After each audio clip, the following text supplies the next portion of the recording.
राजा निर्बंसिया कहानी, रचनाकार कमलेश्वर जी। एक राजा निर्बंसिया थे। माँ कहानी सुनाया करती थी। उनके आसपास ही 4-5 बच्चे अपनी मुट्ठियों में फूल दबाए कहानी समाप्त होने पर गोरों पर चढ़ाने के लिए उत्सुक से बैठ जाते थे। आटे का सुंदर सा चौक पूरा होता। उसी चौक पर मिट्टी की 6 गोरे रखी जाती, जिनमें से ऊपर वाली के बिंदिया और सिंदूर लगता। बाकी 5 नीचे दबी पूजा ग्रहण करती रहती। एक और दीपक की बाती स्थिर सी जलती रहती और मंगल घट रखा रहता, जिस पर रोली से सतिया बनाया जाता। सभी बैठे बच्चों के मुख पर फूल चढ़ाने की उतावली की जगह कहानी सुनने की सहज स्थिरता उभर आती। एक राजा निर्बंसिया थे। माँ सुनाया करती थी। उनके राज में बड़ी खुशहाली थी। सब वर्ण के लोग अपना अपना कामकाज देखते थे। कोई दुखी नहीं दिखाई पड़ता था। राजा के एक लक्ष्मी सी रानी थी, चंद्रमा सी सुंदर और राजा को बहुत प्यारी। राजा राजकाज देखते और सुख से रानी के महल में रहते। मेरे सामने मेरे ख्यालों का राजा था, राजा जगपति। जब जगपति से मेरी दांत काटी दोस्ती थी, दोनों मिडिल स्कूल में पढ़ने जाते। दोनों एक से घर के थे, इसलिए बराबरी की निभती थी। मैं मैट्रिक पास करके एक स्कूल में नौकर हो गया और जगपति कस्बे के ही वकील के यहाँ मुहर्रीर। जिस साल जगपति मुहर्रीर हुआ, उसी वर्ष पास के गांव में उसकी शादी हुई, पर ऐसी हुई कि लोगों ने तमाशा बना देना चाहा। लड़की वालों का कुछ विश्वास था कि शादी के बाद लड़की की विदा नहीं होगी, ब्याह हो जाएगा और 7वीं भावर तब पड़ेगी जब पहले विदा की सायत होगी और तभी लड़की अपनी ससुराल जाएगी। जगपति की पत्नी थोड़ी बहुत पढ़ी लिखी थी, पर घर की लीक को कौन मेटे। बारात बिना बहू के वापस आ गई और लड़के वालों ने तय कर लिया कि अब जगपति की शादी कहीं और कर दी जाएगी, चाहे कानी लूली से हो, पर वह लड़की अब घर में नहीं आएगी। लेकिन साल खत्म होते होते सब ठीक ठाक हो गया। लड़की वालों ने माफी मांग ली और जगपति की पत्नी अपनी ससुराल आ गई। जगपति को जैसे सब कुछ मिल गया और सास ने बहू की बलाइयां लेकर घर की सब चाबियां सौंप दी। गृहस्थी का ढंग बार समझा दिया। जगपति की मां न जाने कब से आस लगाए बैठी थी। उन्होंने आराम की सांस ली। पूजा पाठ में समय कटने लगा। दोपहरियां दूसरे घरों के आंगन में बीतने लगी, पर सांस का रोग था। सो एक दिन उन्होंने अपनी अंतिम घड़ियां गिनते हुए चंदा को पास बुलाकर समझाया था, बेटा, जगपति बड़े लाड प्यार का पला है। जब से तुम्हारे ससुर नहीं रहे, तब से इसके छोटे छोटे हट को पूरा करती रही हूं। अब तुम ध्यान रखना। फिर रुककर उन्होंने कहा था, जगपति किसी लायक हुआ है तो रिश्तेदारों की आंखों में करकने लगा है। तुम्हारे बाप ने ब्याह के वक्त नादानी की, जो तुम्हें विदा नहीं किया। मेरे दुश्मन देवर जेठों को मौका मिल गया, तुम्हार खड़ा कर दिया कि अब विदा करवाना नाक कटवाना है। जगपति का ब्याह क्या हुआ, उन लोगों की छाती पर सांप लौट गया। सोचा घर की इज्जत रखने की आड़ लेकर रंग में भंग कर दे। अब बेटा, इस घर की लाज तुम्हारी लाज है। आज को तुम्हारे ससुर होते तो भला। कहते कहते माँ की आंखों में आंसू आ गए और वे जगपति की देखभाल उसे सौंपकर सदा के लिए मौन हो गई थी। एक अरमान उनके साथ ही चला गया कि जगपति की संतान को 4 बरस इंतजार करने के बाद भी वे गोद में न खिला पाई, और चंदा ने मन में सब्र कर लिया था, यही सोचकर कि कुल देवता का अंश तो उसे जीवन भर पूजने को मिल गया था। घर में चारों तरफ जैसे उदारता बिखरी रहती, अपनापा बरसता रहता। उसे लगता जैसे घर की अंधेरी एकांत कोठरियों में ये शांत शीतलता है जो उसे भरमा लेती है। घर की सब कुंडियों की खनक उसके कानों में बस गई थी। हर दरवाजे की चरमराहट पहचान बन गई थी। एक रोज राजा आखेट को गए। माँ सुनाती थी, राजा आखेट को जाते थे तो 7वें रोज जरूर महल में लौट आते थे, पर उस दफा जब गए तो 7वां दिन निकल गया, पर राजा नहीं लौटे। रानी को बड़ी चिंता हुई। रानी एक मंत्री को साथ लेकर खोज में निकली और इसी बीच जगपति को रिश्तेदारी की एक शादी में जाना पड़ा। उसके दूर रिश्ते के भाई दयाराम की शादी थी। कह गया था कि 10वें दिन जरूर वापस आ जाएगा, पर छठे दिन ही खबर मिली कि बारात घर लौटने पर दयाराम के घर डाका पड़ गया। किसी मुखबिर ने सारी खबरें पहुंचा दी थी कि लड़की वालों ने दयाराम का घर सोने चांदी से पाट दिया है। आखिर पुश्तैनी जमींदार की इकलौती लड़की थी। घर आए मेहमान लगभग विदा हो चुके थे। दूसरे रोज जगपति भी चलने वाला था, पर उसी रात डाका पड़ा। जवान आदमी भला खून मानता है। डाके वाले ने जब बंदूकें चलाई तो सबकी घीघी बंद गई, पर जगपति और दयाराम ने छाती ठोककर लाठियां उठा ली। घर में कोहराम मच गया। फिर सन्नाटा छा गया। डाके वाले बराबर गोलियां दाग रहे थे। बाहर का दरवाजा टूट चुका था, पर जगपति ने हिम्मत बढ़ाते हुए हाक लगाई, ये हवाई बंदूकें इन तेल पिलाई लाठियों का मुकाबला नहीं कर पाएंगी जवानों। पर दरवाजे तड़ तड़ टूटते रहे और अंत में एक गोली जगपति की जांघ को पार करती हुई निकल गई। दूसरी उसकी जांघ के ऊपर कूले में समाकर रह गई। चंदा रोती कलपती और मनोतियां मानती जब वहां पहुंची तो जगपति अस्पताल में था। दयाराम की थोड़ी चोट आई थी, उसे अस्पताल से छुट्टी मिल गई थी। जगपति की देखभाल के लिए वहीं अस्पताल में मरीजों के रिश्तेदारों के लिए जो कोठरियां बनी थी, उन्हीं में चंदा को रुकना पड़ा। कस्बे के अस्पताल से दयाराम का गांव 4 कोस पड़ता था। दूसरे तीसरे वहां से आदमी आते जाते रहते। जिस सामान की जरूरत होती पहुंचा जाते, पर धीरे धीरे उन लोगों ने भी खबर लेना छोड़ दिया। एक दिन में ठीक होने वाला घाव तो था नहीं। जांघ की हड्डी चटक गई थी और कुल्ले में ऑपरेशन से 6 इंच गहरा घाव था। कस्बे का अस्पताल था, कंपाउंडर ही मरीजों की देखभाल रखते। बड़ा डॉक्टर तो नाम के लिए था या कस्बे के बड़े आदमियों के लिए। छोटे लोगों के लिए तो कंपाउंडर साहब ही ईश्वर के अवतार थे। मरीजों की देखभाल करने वाले रिश्तेदारों की खाने पीने की मुश्किलों से लेकर मरीज की नब्ज तक संभालते थे।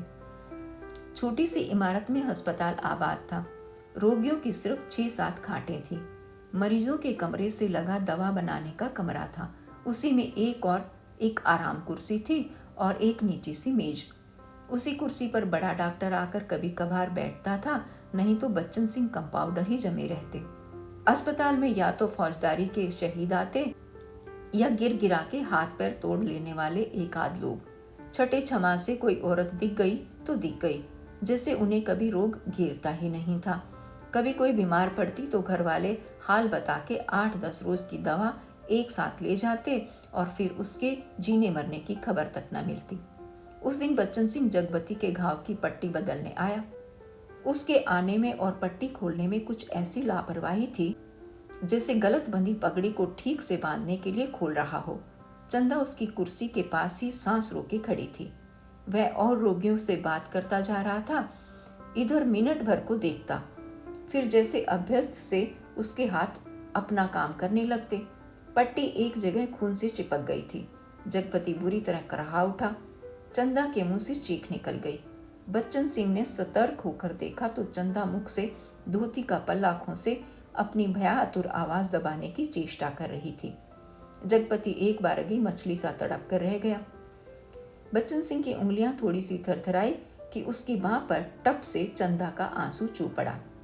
बच्चन सिंह सिहर सा गया और उसके हाथों की अभ्यस्त निठुराई को जैसे किसी मानवीय कोमलता ने धीरे से छू लिया। आहों, कराहों, दर्द भरी चीखों और चटकते शरीर के जिस वातावरण में रहते हुए भी वह बिल्कुल अलग रहता था। फोड़ों को पके आम सा दबा देता था, खाल को आलू सा छील देता था। उसके मन से जिस दर्द का एहसास उठ गया था, वह उसे आज फिर हुआ और वह बच्चे की तरह फूंक फूंक कर पट्टी को नम करके खोलने लगा। चंदा की ओर धीरे से निगाह उठाकर देखते हुए फुसफुसाया, रोगी की हिम्मत टूट जाती है ऐसे। पर जैसे ये कहते कहते उसका मन खुद अपनी बात से उचट गया।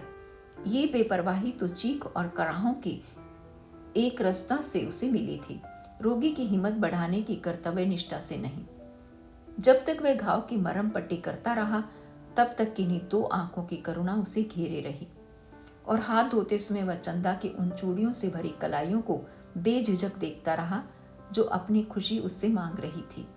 चंदा पानी डालती जा रही थी और बच्चन सिंह हाथ धोते धोते उसकी कलाइयों, हथेलियों और पैरों को देखता जा रहा था। दवाखाने की ओर जाते हुए उसने चंदा को हाथ के इशारे से बुलाकर कहा, दिल छोटा मत करना, जांघ का घाव तो 10 रोज में भर जाएगा, कुल्ले का घाव कुछ दिन जरूर लेगा, अच्छी से अच्छी दवाई दूंगा। दवाइयाँ तो ऐसे ही मुर्दे को चंगा कर दे, पर हमारे अस्पताल में नहीं आती। फिर भी तो किसी दूसरे अस्पताल से नहीं आ सकती वो दवाइयाँ? चंदा ने पूछा। आ तो सकती हैं, पर मरीज को अपना पैसा खर्चना पड़ता है उनमें, बच्चन सिंह ने कहा। चंदा चुप रह गई तो बच्चन सिंह के मुंह से अनायास ही निकल पड़ा, किसी चीज़ की ज़रूरत हो तो मुझे बताना, रही दवाइयाँ सो कहीं ना कहीं से इंतज़ाम करके ला दूंगा। महकमे से मंगवाएंगे तो आते आवाते महीनों लग जाएंगे, शहर के डॉक्टर से मंगवा दूंगा, ताकत की दवाइयों की बड़ी ज़रूरत है उन्हें। अच्छा, देखा जाएगा, कहते कहते वह रुक गया। चंदा ने कृतज्ञता भरी नजरों से उसे देखा और उसे लगा जैसे आंधी में उड़ते पत्तों को कोई अटकाव मिल गया हो। आकर वह जगपति की खाट से लगकर बैठ गई। उसकी हथेली लेकर वह सहलाती रही, नाखूनों को अपने पोरों से दबाती रही। धीरे धीरे बाहर अंधेरा बढ़ चला। बच्चन सिंह तेल की एक लालटेन लाकर मरीजों के कमरे में एक कोने में रख गया। चंदा ने जगपति की कलाई दबाते दबाते धीरे से कहा, कंपाउंडर साहब कह रहे थे, और इतना कहकर वह जगपति का ध्यान आकृष्ट करने के लिए चुप हो गई। क्या कह रहे थे? जगपति अनमने स्वर में बोला, कुछ ताकत की दवाइयाँ तुम्हारे लिए ज़रूरी हैं, मैं जानता हूँ, पर देखो चंदा, चादर के बराबर ही पैर फैलाए जा सकते हैं, हमारी औकात इन दवाइयों की नहीं है। औकात आदमी की देखी जाती है कि पैसे की, तुम तो देखा जाएगा, कंपाउंडर साहब इंतजाम कर देंगे, उनसे कहूँगी मैं। नहीं चंदा, उधार खाते में मेरा इलाज नहीं होगा, चाहे 1 के 4 दिन लग जाए, इसमें तो तुम नहीं जानती, कर्ज कोढ़ का रोग होता है, एक बार लगने से तन तो गलता ही है, मन भी रोगी हो जाता है। लेकिन कहते कहते वह रुक गई। जगपति अपनी बात की टेक रखने के लिए दूसरी ओर मुंह घुमाकर लेटा रहा, और तीसरे रोज जगपति के सिरहाने कई ताकत की दवाइयां रखी थी, और चंदा की ठहरने वाली कोठरी में उसके लेटने के लिए एक खाट भी पहुंच गई थी। चंदा जब आई तो जगपति के चेहरे पर मानसिक पीड़ा की असंख्य रेखाएं उभरी थी, जैसे वह अपनी बीमारी से लड़ने के अलावा स्वयं अपनी आत्मा से भी लड़ रहा हो, चंदा की नादानी और स्नेह से भी उलझ रहा हो, और सबसे ऊपर सहायता करने वाले की दया से जूझ रहा हो। चंदा ने देखा तो ये सब सह न पाई। उसके जी में आया कि कह दे, क्या आज तक तुमने कभी किसी से उधार पैसे नहीं लिए? पर वह तो खुद तुमने लिए थे, और तुम्हें मेरे सामने स्वीकार नहीं करना पड़ा था, इसलिए लेते झिझक नहीं लगी। पर आज मेरे सामने उसे स्वीकार करते तुम्हारा झूठा पौरुष तिल मिलाकर जाग पड़ा है। पर जगपति के मुख पर बिखरी हुई पीड़ा में जिस आदर्श की गहराई थी, वह चंदा के मन में चोर की तरह घुस गई, और बड़ी स्वाभाविकता से उसने माथे पर हाथ फेरते हुए कहा, ये दवाइयाँ किसी की मेहरबानी नहीं है, मैंने हाथ का कड़ा बेचने को दे दिया था, उसी में आई हैं, मुझसे पूछा तक नहीं। और जगपति ने कहा, और जैसे खुद मन की कमजोरी को दाब गया, कड़ा बेचने से तो अच्छा था कि बच्चन सिंह की दया ही ओढ़ ली जाती, और उसे हल्का सा पछतावा भी था कि नाहक वह रो में बड़ी बड़ी बातें कह जाता है, ज्ञानियों की तरह सीख दे देता है। और जब चंदा अंधेरा होते उठकर अपनी कोठरी में सोने के लिए जाने लगी तो कहते कहते ये बात दबा गई कि बच्चन सिंह ने उसके लिए एक खाट का इंतजाम भी कर दिया है। कमरे से निकली तो सीधी कोठरी में गई और हाथ का कड़ा लेकर सीधे दवाखाने की ओर चली गई, जहां बच्चन सिंह अकेला डॉक्टर की कुर्सी पर आराम से टांगे फैलाई लैंप की पीली रोशनी में लेटा था। जगपति का व्यवहार चंदा को लग गया था, और यह भी कि वह क्यों बच्चन सिंह का एहसान अभी से लाद ले। पति के लिए जीवर की कितनी औकात है। वह बेधड़क सी दवाखाने में घुस गई। दिन की पहचान के कारण उसे कमरे की मेज, कुर्सी और दवाओं की अलमारी की स्थिति का अनुमान था। वैसे कमरा अंधेरा ही पड़ा था, क्योंकि लैंप की रोशनी केवल अपने वृत्त में अधिक प्रकाशवान होकर कोनों के अंधेरों को और भी घनीभूत कर रही थी। बच्चन सिंह ने चंदा को घुसते ही पहचान लिया। वह उठकर खड़ा हो गया। चंदा ने भीतर कदम तो रख दिया, पर सहसा सहम गई, जैसे वह किसी अंधेरे कुएं में अपने आप कूद पड़ी हो। ऐसा कुआं जो निरंतर पतला होता गया है और जिसमें पानी की गहराई पाताल की परतों तक चली गई हो, जिसमें पड़कर वह नीचे धंसती चली जा रही हो, नीचे अंधेरा, एकांत, घुटन, पाप। बच्चन सिंह अवाक ताकता रह गया और चंदा ऐसे वापस लौट पड़ी जैसे किसी काले पिशाच के पंजों से मुक्ति मिली हो। बच्चन सिंह के सामने क्षण भर में सारी परिस्थिति कौंध गई और उसने वहीं से बहुत संयत आवाज में जबान को दबाते हुए जैसे वायु में स्पष्ट ध्वनित कर दिया, चंदा। वह आवाज इतनी बेआवाज थी और निरर्थक होते हुए भी इतनी सार्थक थी कि उस खामोशी में अर्थ भर गया। चंदा रुक गई। बच्चन सिंह उसके पास जाकर रुक गया। सामने को घना पेड़ स्तब्ध खड़ा था। उसकी काली परछाई की परिधि जैसे एक बार फैलकर उन्हें अपने वृत्त में समेट लेती और दूसरे ही क्षण मुक्त कर देती। दवाखाने का लैंप सहसा भभक कर रुक गया और मरीजों के कमरे से एक कराह की आवाज दूर मैदान के छोर तक जाकर डूब गई। चंदा ने वैसे ही नीचे ताकते हुए अपने को संयत करते हुए कहा, ये कड़ा तुम्हें देने आई थी, तो वापस क्यों चली जा रही थी? चंदा चुप और 2 क्षण रुककर उसने अपने हाथ का सोने का कड़ा धीरे से उसकी ओर बढ़ा दिया, जैसे देने का साहस न होते हुए भी यह काम आवश्यक था। बच्चन सिंह ने उसकी सारी काया को एक बार देखते हुए अपनी आंखें उसके सिर पर जमा दी। उसके ऊपर पड़े कपड़े के पार नरम चिकनाई से भरे लंबे लंबे बाल थे, जिनकी भाप भी महक फैलाती जा रही थी। वह धीरे धीरे से बोला, लाओ। चंदा ने कड़ा उसकी ओर बढ़ा दिया। कड़ा हाथ में लेकर वह बोला, सुनो। चंदा ने प्रश्न भरी नजरें उसकी ओर उठा दी। उनमें झांकते हुए अपने हाथ से उसकी कलाई पकड़ते हुए उसने वह कड़ा उसकी कलाई में पहना दिया। चंदा चुपचाप कोठरी की ओर चल दी और बच्चन सिंह दवाखाने की ओर। कालिक बुरी तरह बढ़ गई थी और सामने खड़े पेड़ की काली परछाई गहरी पड़ गई थी। दोनों लौट गए थे, पर जैसे उस कालिक में कुछ रह गया था, छूट गया था। दवाखाने का लैंप जो जलते जलते एक बार भभका था, उसमें तेल न रह जाने के कारण बत्ती की लो बीच से फट गई थी। उसके ऊपर धुएं की लकीरें बल खाती सांप की तरह अंधेरे में विलीन हो जाती थी। सुबह जब चंदा जगपति के पास पहुंची और बिस्तर ठीक करने लगी तो जगपति को लगा कि चंदा बहुत उदास थी। क्षण क्षण में चंदा के मुख पर अनगणित भाव आ जा रहे थे, जिनमें असमंजस था, पीड़ा थी और निहिरता थी। कोई अदृश्य पाप कर चुकने के बाद हृदय की गहराइयों से किए गए पश्चाताप जैसी धूमिल चमक। रानी मंत्री के साथ जब निराश होकर लौटी तो देखा राजा महल में उपस्थित थे। उनकी खुशी का ठिकाना न रहा। माँ सुनाया करती थी, पर राजा को रानी का इस तरह मंत्री के साथ जाना अच्छा नहीं लगा। रानी ने राजा को समझाया कि वह तो केवल राजा के प्रति अटूट प्रेम के कारण अपने को न रोक सकी। राजा रानी एक दूसरे को बहुत चाहते थे। दोनों के दिलों में एक बात शूल सी गढ़ती रहती थी कि उनके कोई संतान न थी। राजवंश का दीपक बुझने जा रहा था। संतान के अभाव में उनका लोक परलोक बिगड़ा जा रहा था और कुल की मर्यादा नष्ट होने की शंका बढ़ती जा रही थी।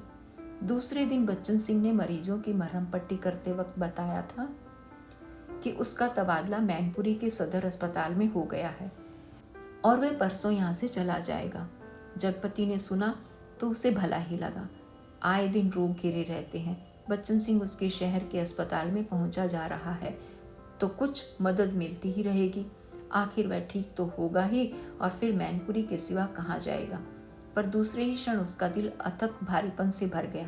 पता नहीं क्यों चंदा के अस्तित्व का ध्यान आते ही उसे इस सूचना में कुछ ऐसे नुकीले कांटे दिखाई देने लगे जो उसके शरीर में किसी भी समय चुभ सकते थे, जरा सा बेखबर होने पर बीन सकते थे और तब उसके सामने आदमी के अधिकार की लक्ष्मण रेखाएं धुएं की लकीर की तरह कांप कर मिटने लगी और मन में छुपे संदेह के राक्षस बाना बदल योगी के रूप में घूमने लगे। और 15-20 रोज बाद जब जगपति की हालत सुधर गई तो चंदा उसे लेकर घर लौट आई। जगपति चलने फिरने लायक हो गया था। घर का ताला जब खोला तब रात झुकाई थी और फिर उनकी गली में तो शाम से ही अंधेरा झरना शुरू हो जाता था। पर गली में आते ही उन्हें लगा जैसे कि बनवास काटकर राजधानी लौटे हों। नुक्कड़ पर ही जमुना सुनार की कोठरी में सुरही फीक रही थी, जिसके दराजदार दरवाजों से लालटेन की रोशनी की लकीर झांक रही थी और कच्ची तंबाकू का धुआं रूंधी गली के मुहाने पर बुरी तरह भर गया था। सामने ही मुंशी जी अपना जिंगला खटिया के गड्ढे में कूपी के मध्यम प्रकाश में खसरा खतोनी बिछाए मिजान लगाने में मशगूल थे। जब जगपति के घर का दरवाजा खटका तो अंधेरे में उसकी चाची ने अपने जंगले से देखा और वहीं से बैठे बैठे अपने घर के भीतर ऐलान कर दिया, राजा निर्बंसिया अस्पताल से लौट आए, कुलमा भी आई हैं।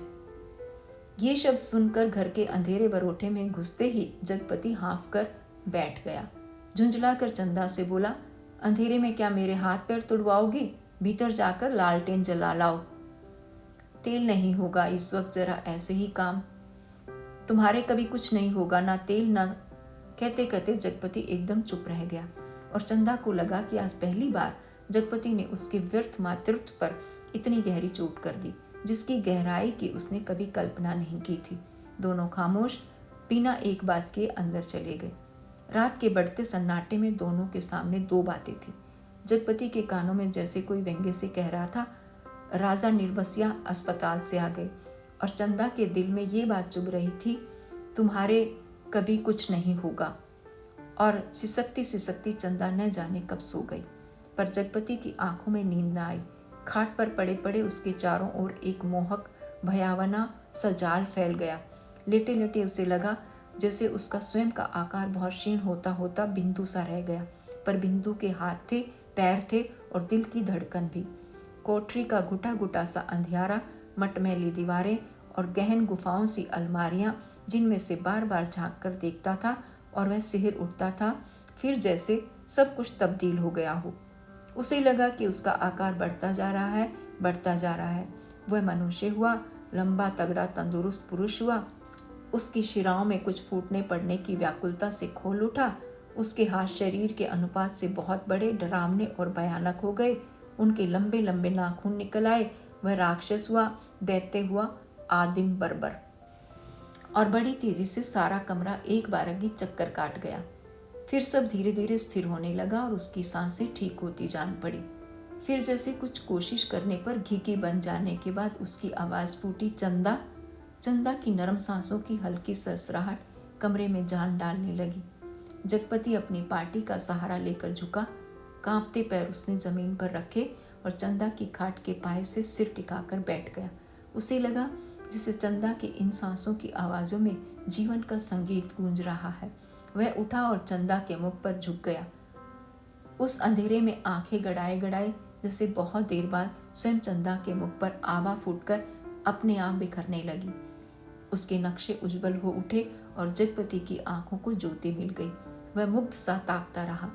चंदा के बिखरे बाल, जिनमें हाल के जन्मे बच्चे के गबुआरे बालों की सी महक, दूध की कंचाईदी, शरीर के रस की सी मिठास और स्नेह की चिकनाहट, और माथा जिस पर बालों के पास तमाम छोटे छोटे नरम नरम नरम से रोए रेशम के, और उस पर कभी लगाई गई सिंदूर की बिंदी का हल्का मिटा हुआ सा आभास, नन्हे नन्हे निर्द्वंद सोए पलक और उनकी मासूम सी कांटों की तरह ब्रोनियां, और सांस में घुलकर आती हुई वह आत्मा की निष्कपट आवाज की लय, फूल की पंखुड़ी से पतले पतले होंठ, उन पर पड़ी अछूती रेखाएं जिनमें सिर्फ दूध सी महक। उसकी आंखों के सामने ममता सी छा गई, केवल ममता, और उसके मुख से अस्फुट शब्द निकल गया, बच्ची। डरते डरते उसके बालों की एक लट को बड़े जतन से उसने हथेली पर रखा और उंगली से उस पर जैसे लकीरें खींचने लगा। उसे लगा जैसे कोई शिशु उसके अंक में आने के लिए छटपटाकर निराश होकर सो गया हो। उसने दोनों हथेलियों को पसारकर उसके सिर को अपनी सीमा में भर लेना चाहा कि कोई कठोर चीज उसकी उंगलियों से टकराई। वह जैसे होश में आया। बड़े सहारे से उसने चंदा के सिर के नीचे टटोला। एक रुमाल में बंधा हुआ उसके हाथ में आ गया। अपने को संयत करता वह वहीं जमीन पर बैठ गया। उसी अंधेरे में उस रुमाल को खोला तो जैसे सांप सूंघ गया। चंदा के हाथों के दोनों सोने के कड़े उसमें लिपटे थे और तब उसके सामने सब सृष्टि धीरे धीरे टुकड़े टुकड़े होकर बिखरने लगी। ये कड़े तो चंदा बेचकर उसका इलाज कर रही थी। वे सब दवाइयाँ और ताकत के टॉनिक। उसने तो कहा था, ये दवाइयाँ किसी की मेहरबानी नहीं है, मैंने हाथ के कड़े बेचने को दे दिए थे पर उसका गला बुरी तरह सूख गया। जबान जैसे तालू से चिपक कर रह गई। उसने चाहा कि चंदा को झकझोर कर उठाए, पर शरीर की शक्ति बह सी गई थी। रक्त पानी हो गया था।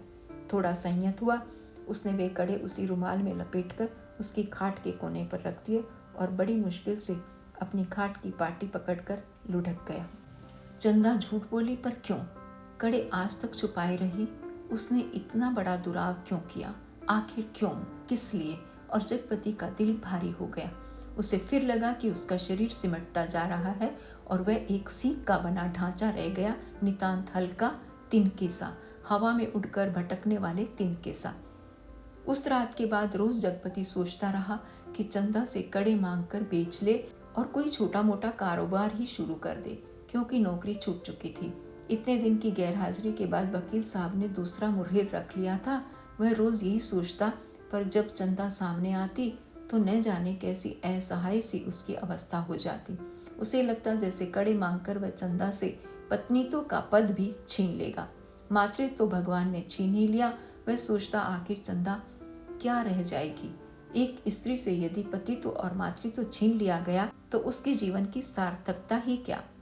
चंदा के साथ वह यह अन्याय कैसे करे, उससे दूसरी आंख की रोशनी कैसे मांग ले। फिर तो वह नितांत अंधी हो जाएगी और उन कड़ों की मांगने के पीछे जिस इतिहास की आत्मा नंगी हो जाएगी, कैसे वह उस लज्जा को स्वयं ही उधार कर ढांपेगा। और वह उन्हीं ख्यालों में डूबा सुबह से शाम तक इधर उधर काम कीटों में घूमता रहा। किसी से उधार ले ले, पर किस संपत्ति पर? क्या है उसके पास जिसके आधार पर कोई उसे कुछ देगा? और मोहल्ले के लोग जो एक एक पाई पर जान देते हैं, कोई चीज़ खरीदते वक्त भाव में एक पैसा कम मिले, मीलों पैदल जाकर एक पैसा बचाते हैं। एक एक पैसे की मसाले की पुड़िया बंधवा कर 11 मरतबा पैसों का हिसाब जोड़कर एक आध पैसा उधार कर मिन्नतें करते सौदा घर लाते हैं। गली में कोई खोंचे वाला फंस गया तो 2 पैसे की चीज़ को लड़ झगड़ कर 4 दाने ज़्यादा पाने की नीयत से 2 जगह बंधवाते हैं। भाव के ज़रा से फर्क पर घंटों बहस करते हैं। शाम को सड़ी गली तरकारियों को किफ़ायत के कारण लाते हैं। ऐसे लोगों से किस मुंह से मांगकर वह उनकी गरीबी के एहसास पर ठोकर लगाए। पर उस दिन शाम को जब वह घर पहुंचा तो बरोठे में ही एक साइकिल रखी नजर आई। दिमाग पर बहुत जोर डालने के बाद भी वह आगंतुक की कल्पना न कर पाया।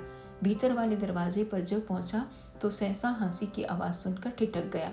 उस हंसी में एक अजीब सा उन्माद था और उसके बाद चंदा का स्वर, अब आते ही होंगे, बैठिए ना 2 मिनट और। अपनी आंख से देख लीजिए और उन्हें समझाते जाइए कि अभी तंदुरुस्ती इस लायक नहीं जो दिन भर घूमना फिरना बर्दाश्त कर सके। हाँ भाई, कमजोरी इतनी जल्दी नहीं मिट सकती, ख्याल नहीं करेंगे तो नुकसान उठाएंगे। कोई पुरुष स्वर था यह। जगपति असमंजस में पड़ गया। वह एकदम भीतर घुस जाए, इसमें क्या हर्ज है? पर जब उसने पैर उठाए तो वे बाहर जा रहे थे।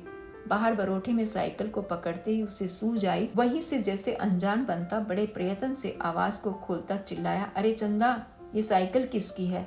कौन मेहरबान? चंदा उसकी आवाज सुनकर कमरे से बाहर निकलकर जैसे खुशखबरी सुना रही थी, अपने कंपाउंडर साहब आए हैं, खोजते खोजते आज घर का पता पाए हैं, तुम्हारे इंतजार में बैठे हैं। कौन? बच्चन सिंह? अच्छा अच्छा, वही तो मैं कहूँ, भला कौन? कहता जगपति पास पहुंचा और बातों में इस तरह उलझ गया जैसे सारी परिस्थिति उसने स्वीकार कर ली हो। बच्चन सिंह जब फिर आने की बात कहकर चला गया तो चंदा ने बहुत अपनेपन से जगपति के सामने बात शुरू की। जाने कैसे कैसे आदमी होते हैं। क्यों, क्या हुआ? कैसे होते हैं आदमी? जगपति ने पूछा। इतनी छोटी जान पहचान में तुम मर्दों के घर में न रहते घुस कर बैठ सकते हो? तुम तो उल्टे पैरों लौट आओगे। चंदा कहकर जगपति के मुख पर कुछ इच्छित प्रतिक्रिया देख सकने के लिए गहरी निगाहों से ताकने लगी। जगपति ने चंदा की ओर ऐसे देखा जैसे ये बात भी कहने की या पूछने की है। फिर बोला, बच्चन सिंह अपनी तरह का आदमी है, अपनी तरह का अकेला होगा, पर कहते कहते चंदा रुक गई। आड़े वक्त काम आने वाला आदमी है, लेकिन उससे फायदा उठा सकना जितना आसान है उतना मेरा मतलब है कि जिससे कुछ लिया जाएगा उसे दिया भी जाएगा। जगपति ने आंखें दीवार पर गड़ाते हुए कहा और चंदा उठकर चली गई। उस दिन बाद बच्चन सिंह लगभग रोज ही आने जाने लगा। जगपति उसके साथ इधर उधर घूमता भी रहता। बच्चन सिंह के साथ वह जब तक रहता, अजीब सी घुटन उसके दिल को बांध लेती और तभी जीवन की तमाम विषमताएं भी उसकी निगाहों के सामने उभरने लगती। आखिर वह स्वयं एक आदमी है। बेकार ये माना कि उसके सामने पेट पालने की कोई इतनी विकराल समस्या नहीं। वह भूखों नहीं मर रहा, जाड़े में नहीं कांप रहा, पर उसके 2 हाथ पैर हैं, शरीर का पिंजरा है। जो कुछ मांगता है कुछ और वह सोचता, ये कुछ क्या है? सुख? शायद हाँ, शायद नहीं। वह तो दुख में भी जी सकने का आदी है, अभाव में जीवित रह सकने वाला आश्चर्यजनक कीड़ा है। तो फिर वासना? शायद हाँ, शायद नहीं। चंदा का शरीर लेकर उसने उस क्षीणता को भी देखा है। तो फिर धन? शायद हाँ, शायद नहीं। उसने धन के लिए अपने को खपाया है, पर वह भी तो उस अदृश्य प्यास को बुझा नहीं पाया। तो फिर क्या? वह कुछ क्या जो उसकी आत्मा में नासूर सा रिश्ता रहता है, अपना उपचार मांगता है। शायद काम? हाँ, यही, बिल्कुल यही, जो उसके जीवन की घड़ियों को निपट सूना ना छोड़े, जिसमें वह अपनी शक्ति लगा दे, अपना मन डुबो सके, अपने को सार्थक अनुभव कर सके, चाहे उसमें सुख हो या दुख, अरक्षा हो या सुरक्षा, शोषण हो या पोषण। उसे सिर्फ काम चाहिए, करने के लिए कुछ चाहिए। यही तो उसकी प्रकृत आवश्यकता है, पहली और आखिरी मांग है, क्योंकि वह उस घर में नहीं पैदा हुआ जहाँ सिर्फ जबान हिलाकर शासन करने वाले होते हैं। वह उस घर में भी नहीं पैदा हुआ जहाँ सिर्फ मांग कर जीने वाले होते हैं। वह उस घर का है जो सिर्फ काम करना जानता है, काम ही जिसकी आस है, सिर्फ वह काम चाहता है, काम। और एक दिन उसकी काम धाम की समस्या भी हल हो गई। तालाब वाले ऊंचे मैदान के दक्षिण ओर जगपति की लकड़ी की टाल खुल गई, बोर्ड तक टंग गया। टाल की जमीन पर लक्ष्मी पूजन भी हो गया और हवन भी हुआ। लकड़ी की कोई कमी नहीं थी। गांव से आने वाली गाड़ियों को इस कारोबार में पैरे हुए आदमी की मदद से मोल तोल करवा गिरवा दिया गया। गांठें एक और रखी गई, चेलों का चट्टा करीने से लग गया और गूदे चीरने के लिए डाल दिए गए। 2-3 गाड़ियों का सौदा करके टाल चालू कर दी गई। भविष्य में स्वयं पेड़ खरीद कर कटाने का तय किया गया। बड़ी बड़ी स्कीमें बनी कि किस तरह जलाने की लकड़ी से बढ़ाते बढ़ाते एक दिन इमारती लकड़ी की कोठी बनेगी, चीरने की नई मशीन लगेगी। कारोबार बढ़ जाने पर बच्चन सिंह भी नौकरी छोड़कर उसी में लग जाएगा और उसने महसूस किया कि वह काम में लग गया है। अब 24 घंटे उसके सामने काम है, उसके समय का उपयोग है। दिन भर में वह 1 घंटे के लिए किसी का मित्र हो सकता है, कुछ देर के लिए वह पति हो सकता है, पर बाकी समय, दिन और रात के बाकी घंटे, उन घंटों के अभाव को सिर्फ उसका अपना काम ही कर सकता है। और अब वह कामदार था। वह कामदार तो था, लेकिन जब टाल की उस ऊंची जमीन पर पड़े छप्पर के नीचे तख्त पर वह गल्ला रख कर बैठता, सामने लगे लकड़ियों के ढेर, कटे हुए पेड़ के तने, जड़ों को लुढ़का हुआ देखता, तो एक निहिरता बरबस उसके दिल को बांधने लगती। उसे लगता एक व्यर्थ पिचास का शरीर टुकड़े टुकड़े करके उसके सामने डाल दिया गया है। फिर इन पर कुल्हाड़ी चलेंगी और इनके रेशे रेशे अलग हो जाएंगे। तब इनकी ठठरियों को सुखाकर किसी पैसे वाले के हाथ तोल कर बेच दिया जाएगा। और तब उसकी निगाहें सामने खड़े ताड़ पर अटक जाती, जिसके बड़े बड़े पत्तों पर सुर्ख गर्दन वाले गिद्ध पर फड़फड़ाकर देर तक खामोश बैठे रहते। ताड़ का काला गडरेदार तना और उसके सामने ठहरी हुई वायु में निसहाय कांपती भारहीन नीम की पत्तियां चकराती झड़ती रहती। धूल भरी धरती पर लकड़ी की गाड़ियों के पहियों की पड़ी हुई लेक धुंधली सी चमक उठती और बगल वाले मूंगफली के पेंच की एक रस खरखराती आवाज कानों में भरने लगती। बगल वाली कच्ची पगडंडी से कोई गुजरकर टीले के ढलान से तालाब की निचाई में उतर जाता, जिसके गंदले पानी में कूड़ा तैरता रहता और सूअर कीचड़ में मुंह डालकर उस कूड़े को रौंदते। दोपहर सिमटती और शाम की धुंध छाने लगती तो वह लालटेन जलाकर छप्पर के खंभे की कील में टांग देता और उसके थोड़ी ही देर बाद अस्पताल वाली सड़क से बच्चन सिंह एक काले धब्बे की तरह आता दिखाई पड़ता। गहरे पड़ते अंधेरे में उसका आकार धीरे धीरे बढ़ता जाता और जगपति के सामने जब वह आकर खड़ा होता तो वह उसे बहुत विशाल सा लगने लगता, जिसके सामने उसे अपना अस्तित्व डूबता महसूस होता। एक आध बिक्री की बातें होती और तब दोनों घर की ओर चल देते। घर पहुंचकर बच्चन सिंह कुछ देर जरूर रुकता, बैठता, इधर उधर की बातें करता। कभी मौका पड़ जाता तो जगपति और बच्चन सिंह की थाली भी साथ लग जाती। चंदा सामने बैठकर दोनों को खिलाती। बच्चन सिंह बोलता जाता, क्या तरकारी बनी है, मसाला ऐसा पड़ा है कि उसकी भी बाहर है और तरकारी का स्वाद भी न मरा। होटलों में या तो मसाला ही मसाला रहेगा या सिर्फ तरकारी ही तरकारी। वाह वाह, क्या बात है अंदाज की। और चंदा बीच बीच में टोक कर बोलती जाती, इन्हें तो जब तक दाल में प्याज का भुना घी ना मिले तब तक पेट ही नहीं भरता, या सिरका अगर इन्हें मिल जाए तो समझो सब कुछ मिल गया। पहले मुझे सिरका न जाने कैसा लगता था, पर अब ऐसा जबान पर चढ़ा है कि या इन्हें कागज सी पतली रोटी पसंद ही नहीं आती। अब मुझसे कोई पतली रोटी बनाने को कहे तो बनती ही नहीं, आदत पड़ गई है और फिर मन ही नहीं करता। पर चंदा की आंखें बच्चन सिंह की थाली पर ही जमी रहती। रोटी निपटी तो रोटी परोस दी, दाल खत्म नहीं हुई तो भी एक चमचा और परोस दी, और जगपति सिर झुकाए खाता रहता। सिर्फ एक गिलास पानी मांगता और चंदा चौंक कर पानी देने से पहले कहती, अरे तुमने तो कुछ नहीं लिया। कहते कहते वह पानी दे देती और तब उसके दिल पर गहरी चोट लगती। न जाने क्यों वह खामोशी की चोट उसे बड़ी पीड़ा दे जाती और वह अपने को समझा लेती, कोई मेहमान तो है नहीं, मांग सकते थे, भूख नहीं होगी। जगपति खाना खाकर टाल पर लेटने चला जाता, क्योंकि अभी तक कोई चौकीदार नहीं मिला था।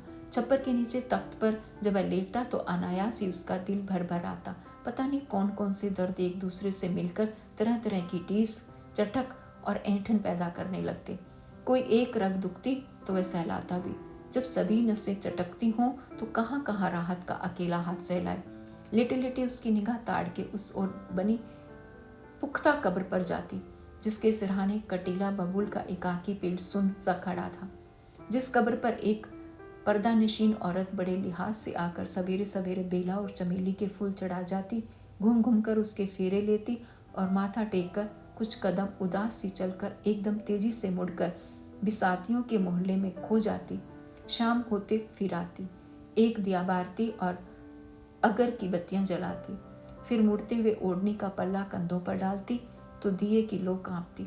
कभी कांप कर बुझ जाती, पर उसके कदम बढ़ चुके होते, पहले धीमे, थके, उदास से और फिर तेज सदे सामान्य से, और वह फिर उसी मोहल्ले में खो जाती। और तब रात की तन्हाइयों में बबूल के कांटों के बीच उस साएं साएं करते ऊंचे नीचे मैदान में जैसे उस कब्र से कोई रूह निकलकर निपट अकेली भटकती रहती। तभी ताड़ पर बैठे सुर्ख गर्दन वाले गिद्ध मनहूस सी आवाज में किलबिला उठते और ताड़ के पत्ते भयानकता से खड़बड़ा उठते। जगपति का बदन कांप जाता और वह भटकती रूह जिंदा रह सकने के लिए जैसे कब्र की ईंटों में बबूल के साए तले दुबक जाती। जगपति अपनी टांगों को पेट से भींचकर कंबल से मुंह छुपा औंधा लेट जाता। तड़के ही ठेके पर लगे लकड़हारे लकड़ी चीरने आ जाते। तब जगपति कंबल लपेट घर की ओर चला जाता। राजा रोज सवेरे टहलने जाते थे, माँ सुनाया करती थी। एक दिन जैसे ही महल के बाहर निकलकर आए कि सड़क पर झाड़ू लगाने वाली मेहतरानी उन्हें देखते ही अपना झाड़ू पंजा पटक कर माथा पीटने लगी और कहने लगी, हाय राम, आज राजा निर्बंसिया का मुंह देखा है, न जाने रोटी भी नसीब होगी कि नहीं, न जाने कौन सी विपत्ति टूट पड़े। राजा को इतना दुख हुआ कि उल्टे पैरों महल को लौट गए। मंत्री को हुक्म दिया कि उस मेहतरानी का घर नाज से भर दे, और सब राजसी वस्त्र उतार राजा उसी क्षण जंगल की ओर चले गए। उसी रात रानी को सपना हुआ कि कल की रात तेरी मनोकामना पूरी करने वाली है। रानी बहुत पछता रही थी, पर फौरन ही रानी राजा को खोजती खोजती उस सराय में पहुंच गई जहां वे टिके हुए थे। रानी भेष बदलकर सेवा करने वाली भटियारिन बनकर राजा के पास रात में पहुंची। रात भर उनके साथ रही और सुबह राजा के जगने से पहले सराय छोड़ महल में लौट आई। राजा सुबह उठकर दूसरे देश की ओर चले गए। 2 ही दिनों में राजा के निकल जाने की खबर राजभर में फैल गई। राजा निकल गए, चारों तरफ यही खबर थी, और उस दिन टोले मोहल्ले के हर आंगन में बरसात के मेह की तरह ये खबर बरस कर फैल गई कि चंदा के बाल बच्चा होने वाला है। नुक्कड़ पर जमुना सुनार की कोठरी में फीकती सुरही रुक गई। मुंशी जी ने अपना मिजान लगाना छोड़ विस्फारित नेत्रों से ताक कर खबर सुनी। बंसी किराने वाले ने कुएं में से आधी गई रस्सी खींच डोल मन पर पटक कर सुना। सुदर्शन दर्जी ने मशीन के पहिए को हथेली से रगड़कर रोक कर सुना। हंसराज पंजाबी ने अपनी नील लगी मलगुजी कमीज की आस्तीन चढ़ाते हुए सुना। और जगपति की बेवा चाची ने औरतों के जमघट में बड़े विश्वास पर भेद भरे स्वर में सुनाया, आज 6 साल हो गए शादी को, न बाल न बच्चा, न जाने किसका पाप है उसके पेट में और किसका होगा सिवा उस मुस्टंडे कंपाउंडर के। न जाने कहाँ से कुलछनी इस मोहल्ले में आ गई। इस गली की तो पुश्तों से ऐसी मर्जाद रही है कि गैर मर्द औरत की परछाई तब नहीं देख पाए। यहाँ के मर्द तो बस अपने घर की औरतों को जानते हैं, उन्हें तो पड़ोसी के घर की जनानियों की गिनती तक नहीं मालूम। ये कहते कहते उनका चेहरा तमतमा आया और सब औरतें देवलोक की देवियों की तरह गंभीर बनी, अपनी पवित्रता की महानता के बोझ से दबी धीरे धीरे खिसक गई।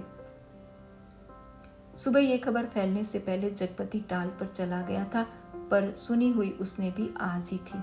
दिन भर वह तख्त पर कोने की ओर मुंह किए पड़ा रहा।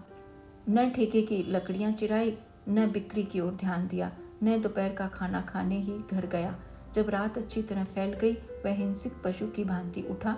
उसने अपनी उंगलियां चटकाई, मुठ बांधकर बाह का जोर देखा तो नसें तनी और बाह में कठोर कंपन सा हुआ। उसने 3-4 पूरी सांसें खींची और मजबूत कदमों से घर की ओर चल पड़ा। मैदान खत्म हुआ, कंकड़ की सड़क आई, सड़क खत्म हुई, गली आई, पर गली के अंधेरे में घुसते ही वह सहम गया, जैसे किसी ने अदृश्य हाथों से उसे पकड़कर सारा रक्त निचोड़ लिया। उसकी फटी हुई शक्ति की नस पर हिम शीतल होंठ रखकर सारा रस चूस लिया और गली के अंधेरे की हिराकत भरी कालिक और भी भारी हो गई, जिसमें घुसने से उसकी सांस रुक जाएगी, घुट जाएगी। वह पीछे मुड़ा पर रुक गया। फिर कुछ संयत होकर वह चोरों की तरह निशब्द कदमों से किसी तरह घर की भीतरी देरी तक पहुंच गया। दाईं ओर की रसोई वाली दहलीज में कुप्पी टिमटिमा रही थी और चंदा अस्त व्यस्त दीवार से सिर टेके शायद आसमान निहारते निहारते सो गई थी। कुप्पी का प्रकाश उसके आधे चेहरे को उजागर किए था और आधा चेहरा गहन कालिमा में डूबा अदृश्य था। वह खामोशी से खड़ा ताकता रहा। चंदा के चेहरे पर नारीत्व की प्रौढ़ता आज उसे दिखाई दी। चेहरे की सारी कमनीयता न जाने कहाँ खो गई थी, उसका अछूतापन न जाने कहाँ लुप्त हो गया था। फूला फूला सा मुख, जैसे टहनी से तोड़े हुए फूल को पानी में डालकर ताज़ा किया गया हो, जिसकी पंखुड़ियों में टूटन की सुरमाई रेखाएं पड़ गई हों पर भीगने से भारीपन आ गया हो।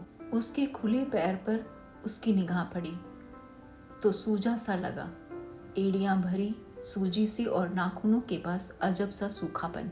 जगपति का दिल एक बार महसूस उठा। उसने चाहा कि बढ़कर उसे उठा ले, अपने हाथों से उसका पूरा शरीर छू छू कर सारा कलुष पहुँच दे, उसे अपनी सांसों की अग्नि में तपाकर एक बार फिर पवित्र कर ले और उसकी आंखों की गहराई में झांक कर कहे, देवलोक से किस शापवस्त निर्वासित हो तुम इधर आ गई चंदा। ये शाप तो अमिट था। तभी चंदा ने हड़बड़ाकर आंखें खोली। जगपति को सामने देख उसे लगा कि वह एकदम नंगी हो गई हो। अतिशय लज्जित हो उसने अपने पैर समेट लिए, घुटनों से धोती नीचे सरकाई और बहुत संयत से उठकर रसोई के अंधेरे में खो गई। जगपति एकदम हताश हो वहीं कमरे की देहरी पर चौखट से सिर टिका बैठ गया। नजर कमरे में गई तो लगा कि पराये स्वर यहाँ गूंज रहे हैं, जिनमें चंदा का भी एक है। एक तरफ घर के हर कोने से अंधेरा सैलाब की तरह बढ़ता आ रहा है और एक अजीब निस्तब्धता, असमंजस, गति पर पथभ्रष्ट, शक्लें पर आकारहीन। खाना खा लेते, चंदा का स्वर कानों में पड़ा। वह अनजाने ऐसे उठ बैठा जैसे तैयार बैठा हो। उसकी बात की आज तक उसने अवज्ञा न की थी। खाने तो बैठ गया पर कोर नीचे नहीं सरक रहा था। तभी चंदा ने बड़े सधे शब्दों में कहा, कल मैं गांव जाना चाहती हूँ। जैसे वह इस सूचना से परिचित था। बोला, अच्छा। चंदा फिर बोली, मैंने बहुत पहले घर चिट्ठी डाल दी थी, भैया कल लेने आ रहे हैं। तो ठीक है, जगपति वैसे ही डूबा डूबा बोला। चंदा का बांध टूट गया और वह वहीं घुटनों में मुंह दबाकर कातर सी फफक फफक कर रो पड़ी। न उठ सकी न हिल सकी। जगपति क्षण भर को विचलित हुआ, पर जैसे जम जाने के लिए। उसके होंठ फड़के और क्रोध के ज्वालामुखी को जबरन दबाते हुए भी वह फूट पड़ा। ये सब मुझे क्या दिखा रही है? बेशरम, बेगैरत। उस वक्त नहीं सोचा था जब जब मेरी लाश तले तब तब की बात छूट है। सिसकियों के बीच चंदा का स्वर फूटा। लेकिन जब तुमने मुझे बेच दिया। एक भरपूर हाथ चंदा की कनपटी पर आग सुलगाता पड़ा और जगपति अपनी हथेली दूसरी से दबाता खाना छोड़ कोठरी में घुस गया और रात भर कुंडी चढ़ाए उसी कालिख में घुटता रहा। दूसरे दिन चंदा घर छोड़ अपने गांव चली गई।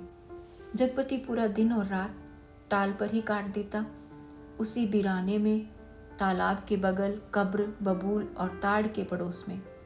पर मन मुर्दा हो गया था। जबरदस्ती वह अपने को वहीं रोके रहता। उसका दिल होता कहीं निकल जाए, पर ऐसी कमजोरी उसके तन और मन को खोखला कर गई थी कि चाहने पर भी वह न जा पाता। हिकारत भरी नजरें सहता पर वहीं पड़ा रहता। काफी दिनों बाद जब नहीं रहा गया तो एक दिन जगपति घर पर ताला लगा नजदीक के गांव में लकड़ी काटने चला गया। उसे लग रहा था कि अब वह पंगु हो गया है, बिल्कुल लंगड़ा, एक रेंगता कीड़ा जिसके न आंख है, न कान, न मन, न इच्छा। वह उस बाग में पहुंच गया जहां खरीदे पेड़ कटने थे। दो आरे वाले ने पतले पेड़ के तने पर आरा रखा और कर कर का अबाध शोर शुरू हो गया। दूसरे पेड़ पर बन्ने और शकूरे की कुल्हाड़ी बज उठी और गांव से दूर उस बाग में एक लयपूर्ण शोर शुरू हो गया। जड़ पर कुल्हाड़ी पड़ती तो पूरा पेड़ थर्रा जाता। करीब के खेत की मेड़ पर बैठे जगपति का शरीर भी जैसे कांप कांप उठता। चंदा ने कहा था, लेकिन जब तुमने मुझे बेच दिया, क्या वह ठीक कहती थी? क्या बच्चन सिंह ने टाल के लिए जो रुपए दिए थे उसका ब्याज इधर चुकता हुआ? क्या सिर्फ वही रुपए आग बन गए जिसकी आंच में उसकी सहनशीलता, विश्वास और आदर्श मोम से पिघल गए? शकूरे! बाग से लगे दड़े पर से किसी ने आवाज लगाई। शकूरे ने कुल्हाड़ी रोककर वहीं से हाँक लगाई। कोने के खेत से लीक बनी है, जरा मेड़ मारकर नंगा ला गाड़ी। जगपति का ध्यान भंग हुआ। उसने मुड़कर दड़े पर आंख गड़ाई। 2 भैंसा गाड़ी लकड़ी भरने के लिए आ पहुंची थी। शकूरे ने जगपति के पास आकर कहा, एक गाड़ी का भर तो गया, बल्कि 1.5 का। अब इस पतरिये पेड़ को ना छांट दे। जगपति ने उस पेड़ की ओर देखा जिसे काटने के लिए शकूरे ने इशारा किया था। पेड़ की शाख हरी पत्तियों से भरी थी। वह बोला, अरे तो हरा है, अभी इसे छोड़ दो।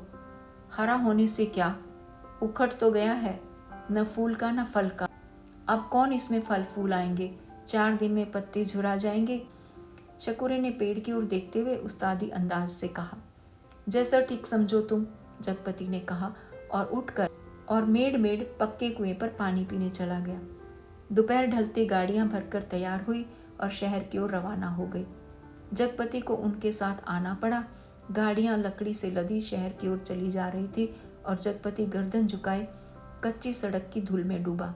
भारी कदमों से धीरे धीरे उन्हीं की बजती घंटियों के साथ निर्जीव सा बढ़ता जा रहा था।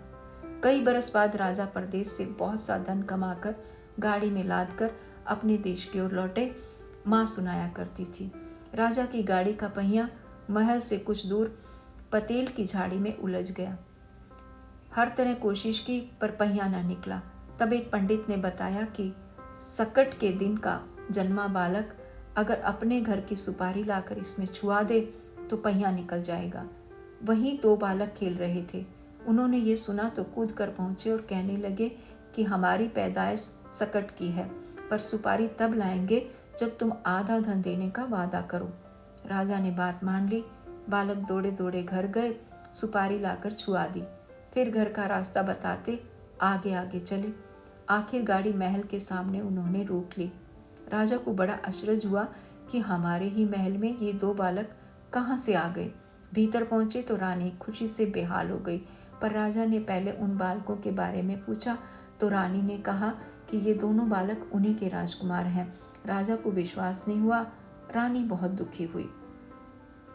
गाड़ियां जब टाल पर आकर लगी और जगपति तख्त पर हाथ पैर ढीले करके बैठ गया तो पगडंडी से गुजरते मुंशी जी ने उसके पास आकर बताया, अभी उस दिन वसूली में तुम्हारी ससुराल के नज़दीक एक गांव में जाना हुआ तो पता लगा कि 15-20 दिन हुए चंदा के लड़का हुआ है।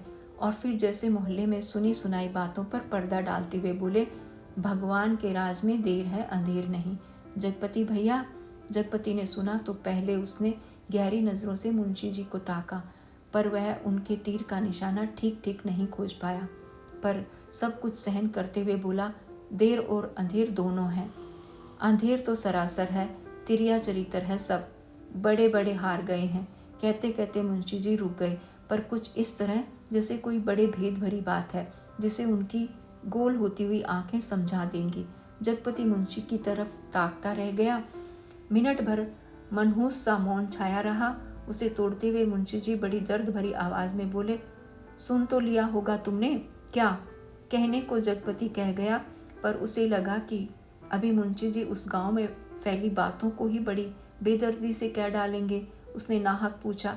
तभी मुंशी जी ने उसकी नाक के पास मुंह ले जाते हुए कहा, चंदा दूसरे के घर बैठ रही है, कोई मधुसूदन है वहीं का, पर बच्चा दीवार बन गया है। चाहते तो वो यही है कि मर जाए तो रास्ता खुले, पर राम जी की मर्जी। सुना है बच्चा रहते भी वह चंदा को बैठाने को तैयार है। जगपति की सांस गले में अटक कर रह गई। बस आंखें मुंशी जी के चेहरे पर पथराई सी जड़ी थी। मुंशी जी बोले, अदालत से बच्चा तुम्हें मिल सकता है, अब काहे का शर्म लिहाज? अपना कहकर किस मुंह से मांगू बाबा? हर तरफ तो कर्ज से दबा हूँ, तन से, मन से, पैसे से, इज्जत से। किसके बल पर दुनिया संजोने की कोशिश करूं? कहते कहते वह अपने में खो गया। मुंशी जी वहीं बैठ गए। जब रात झुक आई तो जगपति के साथ ही मुंशी जी भी उठे। उसके कंधे पर हाथ रखे हुए उसे गली तक लाए। अपनी कोठरी आने पर पीठ सहलाकर उन्होंने उसे छोड़ दिया। वह गर्दन झुकाए गली के अंधेरे में उन्हीं ख्यालों में डूबा ऐसे चलता आया जैसे कुछ हुआ ही ना हो, पर कुछ ऐसा बोझ था जो न सोचने देता था न समझने। जब चाची की बैठक के पास से गुजरने लगा तो सहसा उसके कानों में भनक पड़ी, आ गए सत्यानाशी कुलबोरन। उसने जरा नजर उठाकर देखा तो गली की चाची भौजाइयां बैठक में जमा थी और चंदा की चर्चा छिड़ी थी, पर वह चुपचाप निकल गया। इतने दिनों बाद ताला खोला और बरोठे के अंधेरे में कुछ सूझ न पड़ा तो एकाएक वह रात उसकी आंखों के सामने घूम गई जब वह अस्पताल से चंदा के साथ लौटा था। बेवा चाची का वह जैर बुझ तीर, आ गए राजा निर्बंसिया अस्पताल से और आज सत्यानाशी कुलबोरन, और स्वयं उसका वह वाक्य जो चंदा को छेद गया था, तुम्हारे कभी कुछ न होगा। और उस रात की शिशु चंदा, चंदा का लड़का हुआ है। वह कुछ और जनती, आदमी का बच्चा न जनती। वह और कुछ भी जनती, कंकड़ पत्थर, वह नारी न बनती, बच्ची ही बनी रहती। उस रात की शिशु चंदा। पर चंदा ये सब क्या करने जा रही है? उसके जीते जी वह दूसरे के घर बैठने जा रही है। कितने बड़े पाप में धकेल दिया चंदा को, पर उसे भी तो कुछ सोचना चाहिए। आखिर क्या? पर मेरे जीते जी तो ये सब अच्छा नहीं। वह इतनी घृणा बर्दाश्त करके भी जीने को तैयार है, या मुझे जलाने को। वह मुझे नीच समझती है, कायर नहीं तो एक बार खबर तो लेती। बच्चा हुआ तो पता लगता, पर नहीं। वह उसका कौन है? कोई भी नहीं। औलाद ही तो वह स्नेह की धुरी है जो आदमी औरत के पहियों को साध कर तन के दलदल से पार ले जाती है। नहीं तो हर औरत वैश्या है और हर आदमी वासना का कीड़ा। तो क्या चंदा औरत नहीं रही?